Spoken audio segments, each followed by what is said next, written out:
Votre bébé est constipé, il a mal au ventre, il se tortille, il n'a pas d'aisselle régulière, il est vraiment inconfortable. On va voir qu'est-ce que vous allez pouvoir faire et puis quelles sont les causes de ces problématiques de constipation. Je suis Capucine, ostéopathe spécialisée dans le développement moteur du bébé.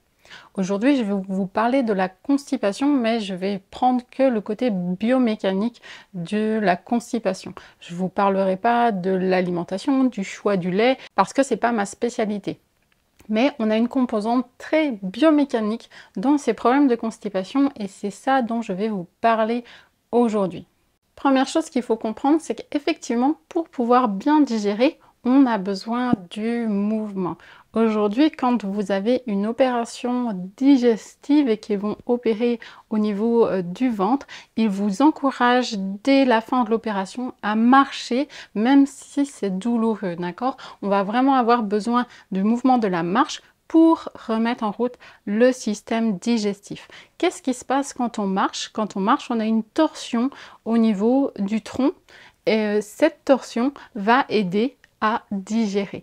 Chez le bébé, comment est-ce qu'on va pouvoir transposer cette torsion? Cette torsion, elle va être faite quand le bébé, il se retourne. Mais vous voyez bien que ce tout petit, souvent, il ne se retourne pas encore. Donc, on peut proposer ces torsions chez le bébé pour l'aider au niveau du système digestif. Simplement, en venant faire des petits mouvements à droite et à gauche, eh bien, on va permettre de faire ces petites torsions et aider le bébé au niveau digestif. Et souvent, ces tout petits, ils ne font pas beaucoup de motricité, donc on peut venir faire des petits jeux et des exercices pour aider le bébé à digérer. Donc déjà, c'est comprendre que effectivement, tous ces mouvements vont aider aussi tout le système digestif à se mettre en route et puis à bien faire avancer tous les aliments dans l'intestin. Deuxième chose qu'il faut comprendre au niveau mécanique sur la digestion, c'est comment le bassin fonctionne et la position du bassin. On a une gastro-entérologue qui a fait une étude très intéressante et qui a montré que quand on fait cette position accroupie, eh bien, on va améliorer le temps pour aller à la selle. Elle a fait une étude intéressante, elle a montré que si on remet les genoux un peu plus haut, eh bien, on gagnait 50 secondes pour aller à la selle. Comment on va pouvoir transposer ça chez notre bébé? Eh bien, cette position accroupie, on va pouvoir le faire chez le bébé tout simplement en remontant ses genoux et en rapprochant les genoux vers l'intérieur. Dans cette position, on se rapproche de cette position accroupie. Qu'est-ce que ça va provoquer? Si je fais dans cette position-là, je vais plutôt venir serrer au niveau du périnée. Si je rapproche les genoux, on va plutôt venir étirer au niveau du périnée.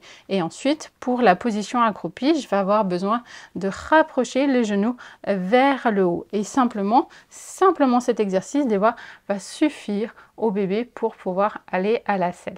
Donc voilà deux exercices que vous allez pouvoir faire à votre bébé s'il a du mal à digérer, qu'il est constipé, qu'il a mal au ventre.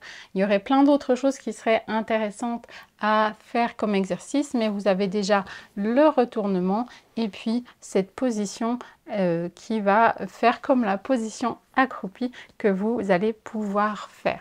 Si vous êtes intéressé par le développement moteur du bébé et que vous souhaitez que votre bébé puisse se développer au mieux, je vous ai préparé une vidéo gratuite qui vous permet de bien démarrer le développement moteur du bébé. Si vous êtes une professionnelle et vous souhaitez accompagner les bébés dans toutes les problématiques de développement moteur, mais aussi, comme on voit aujourd'hui, constipation ou problème de tête plate et vous souhaitez travailler avec ces bébés, vous avez déjà une conférence gratuite sur la compréhension des réflexes archaïques pour vous expliquer comment je travaille et comment j'accompagne les bébés dans leur développement moteur. Je vous encourage vraiment à la regarder, c'est très intéressant, ça vous permettra de comprendre des nouvelles approches et comprendre pourquoi les réflexes archaïques ils peuvent être impliqués dans ces problématiques de développement moteur. Je vous remercie d'avoir regardé cette vidéo et je vous souhaite à très bientôt.